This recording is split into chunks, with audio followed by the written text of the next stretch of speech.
for joining us for another episode of Matters of the Heart, a program brought to you by Haverhill Community Television as well as Pentucket Medical Cardiology. My name is Dr. Sunny Srivastava, and I'm here with my associate, Dr. Seth Bilazarian, for another episode. And so today we're going to talk about something that's a fairly catastrophic event, that's cardiac arrest, which certainly can happen anywhere, anytime. But I think what we really want to focus in on is what can be done to improve a person or a patient's outcome in the event of cardiac arrest. And what it really centers around is bystanders promptly tending to the situation, performing CPR, and of course, being well versed in CPR prior to that as well. So we're going to talk a little bit about cardiac arrest, talk a little bit about CPR, and what some strategies are to improve bystander CPR. So with that, I'll hand this over to Dr. Bilazarian, and he can tell us a little bit about cardiac arrest. Yeah, well, so thank you for the introduction. So this was prompted because the Institute of Medicine based in Washington has just come out with a 300-page document imploring us as a society and communities to do better with bystander CPR. I hope that our audience will, after this, think seriously about getting trained in CPR, because the life they save could certainly be a family member's, their spouse or a child could save a parent if they learn CPR. There are a lot of resources, of course, in our internet age. People can learn at least the basics of it on the internet. There's a lot of community resources, so I'm going to say that at the beginning and the end, but basically cardiac arrest is when there's a sudden stoppage of the mechanical or electrical activity of the heart. It's not the same as a heart attack, and we'll talk about the differences. And the public and the media often confuse heart attack and cardiac arrest. But arrest, like when someone's arrested by the police, they're stopped, the heart just stops. And when the heart's not pumping, our biggest concern is the blood flow to the brain is compromised and serious consequences can happen. So the survival rates are really very low. People who have a cardiac arrest, it's said that only about 6% of them will actually live to be discharged from the hospital. And 24% of the patients who have it while they're in the hospital even live to. So even in the hospital, only 1 in 4 patients survive. But it's a big problem, and it's generally acknowledged that the earlier we give CPR, the more likely patients will be able to recover and have a meaningful recovery. It's one thing to save someone's life, but save someone's life to the extent that they could return to life and work and the things that they enjoy. So communities are obviously a big part of this. This is a community-based program about health, so that's why you and I are talking about it. But to just talk briefly about the difference between a heart attack and a cardiac arrest. Heart attack, the term is myocardial infarction. Cardiac arrest is the issue that we're talking about today. But basically, more men than women happen to have both heart attacks and cardiac arrests. But the immediate cause of a heart attack is a blocked artery, whereas a cardiac arrest is often caused by dysfunction of the electrical activity of the heart. Now, sometimes a heart attack can cause a cardiac arrest, but they don't always go together. So that can be where the source of confusion is. So it's really more often a rhythm or electrical type problem that cardiac arrest results in.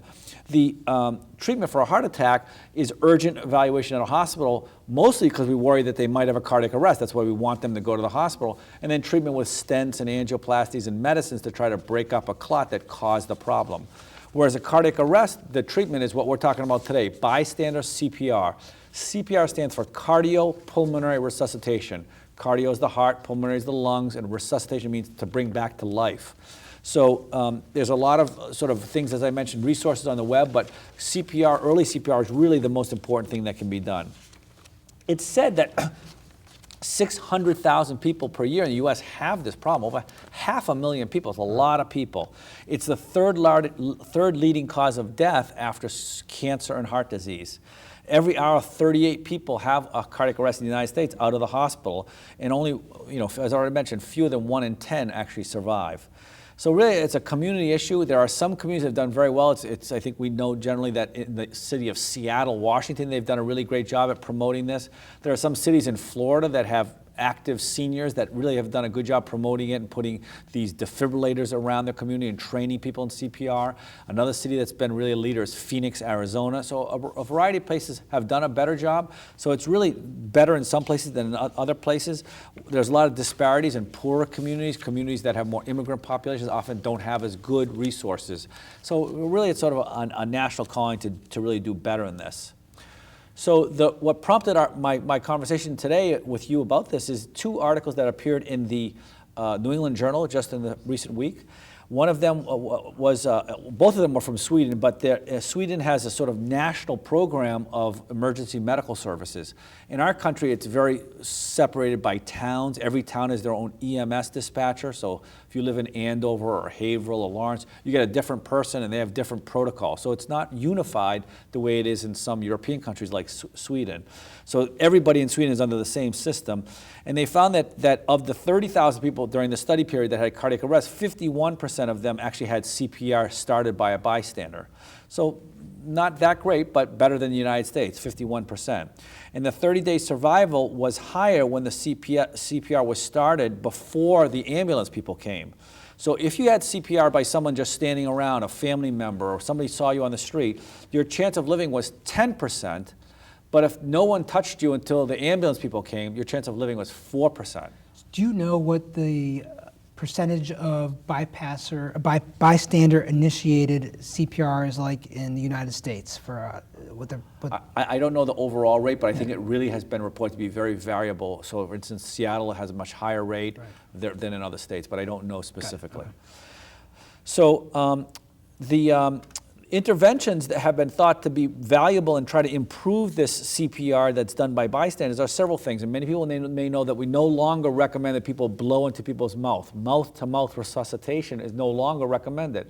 It's only chest compression. So people who are worried about disease or worried about being, grossed out by someone who may have vomited or something don't have to do that. We only recommend chest compression. So, and many times, then this varies by town to town, but many times when you call 911, the emergency dispatcher will send the ambulance, but will simultaneously keep you on the phone and instruct you how to do CPR and help someone. So that's really recommended. And of course, public education strategy like I mentioned, but also hopefully this kind of program will really incent people. And again, it's not just for your neighbor or somebody you don't know in a shopping mall. It's really, this could be a family member we're talking about that you could save by doing CPR. The second study that was done and reported in the New England Journal was a very interesting one. And then you recently did a program on this program about mobile applications. Well, this is a mobile application idea that they did in Sweden. And here's what happened. Instead of being a driver like on an Uber service, a kind of taxi service that you would use on your cell phone, you could sign up to be Uber. You can sign up to be a CPR person in Sweden, so that when someone calls in Sweden and says, I have a heart attack at such and such a place in Haverhill, the person who is agreed to be a bystander is alerted. So if they're on the block or nearby, they can go and help and be an early responder. So you're alerted that go to this place and start CPR before the ambulance comes. I was curious, would that be faster than an ambulance getting there? Well, I think that certainly if you work in maybe in an urban area, if you work in a building, you might be on another floor, or you might be just outside, or I would think that there'd be many times where, I mean, even though we have really great EMS, I'm always impressed that they get there in 10 minutes. If you could get there in 5 minutes, we really believe in our that the 5 minutes could really make a difference. Yeah. So I think that's the story. So what they found was that in this protocol, using these mobile phone support to improve bystander CPR in this article, that the rates of early CPR was 62% with this versus 48% of people who didn't get it. So it went up quite a bit from around 50% to around 60%. So you could argue not enough, but of course, the more something like this is used, the more bystanders there are, the more likely it's going to be used. So I thought this was a very interesting strategy of using technology and mobile apps, as you've talked about, as an issue.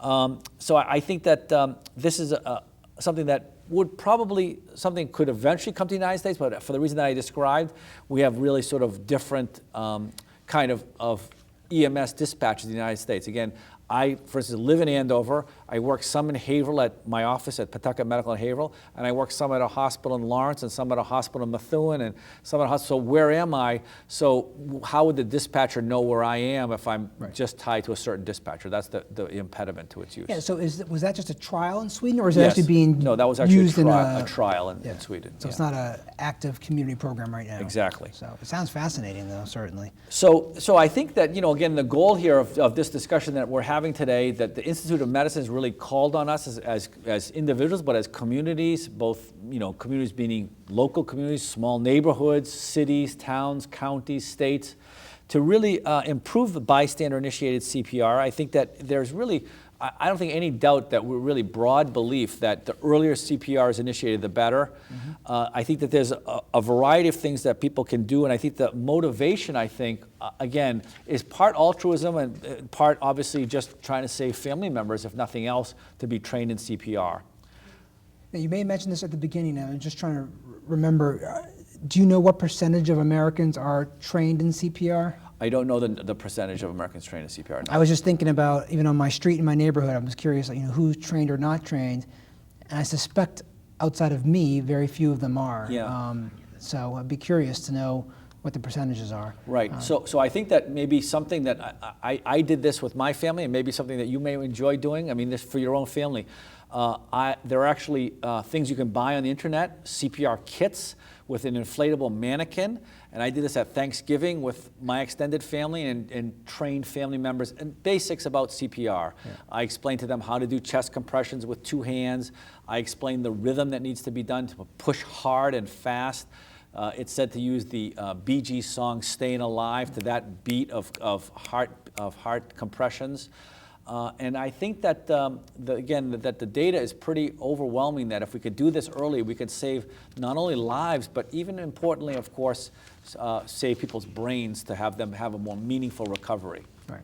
So maybe we can start pointing people to where they can go in the community or on the web or to learn CPR. Well, I would say for those people who aren't web savvy, there are things you can find in the newspaper or community announcements of places, YMCA, boys clubs, local hospitals that give CPR classes. They're either very inexpensive or even sometimes free. I'm talking in the order of $10 or $15 for a basic CPR course. I see local hospitals often doing this for teenagers who are babysitters to teach about choking and basic CPR or water safety. The Red Cross does a really good job with this. When I Google Learn CPR, a variety of options come up. One of them is a website called Enjoy CPR. You could just put in your zip code and find out local places.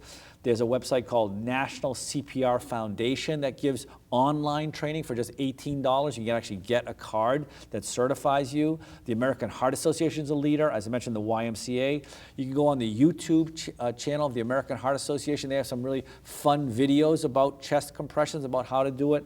I think, again, my suggested strategy would be to be motivated enough to invest the time. It's not a big time commitment. We're talking about under 3 hours, probably closer to 2 hours of training that could really make a huge difference.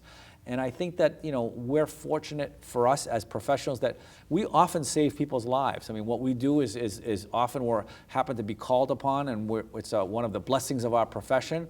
But for other people, they don't have this opportunity, but it's an incredible thrill, but also very valuable to save the life of a family member. Absolutely. So thank you for bringing this topic to light. I think we're going to start wrapping it up here, but obviously a very important topic to bring to light, to remind the public about the importance of being trained in CPR, and also hopefully giving some people ideas as to where they can go to get trained, because I think it is something where people can make a very profound and big difference in an outcome when someone unfortunately suffers a cardiac arrest. So with that, I think we'll start wrapping this up. This was another episode of Matters of the Heart. It was brought to you by Haverhill Community Television as well as Pentucket Medical Cardiology. My name's Srivastava, and I was here with Dr. Seth Bilazarian. Thank you.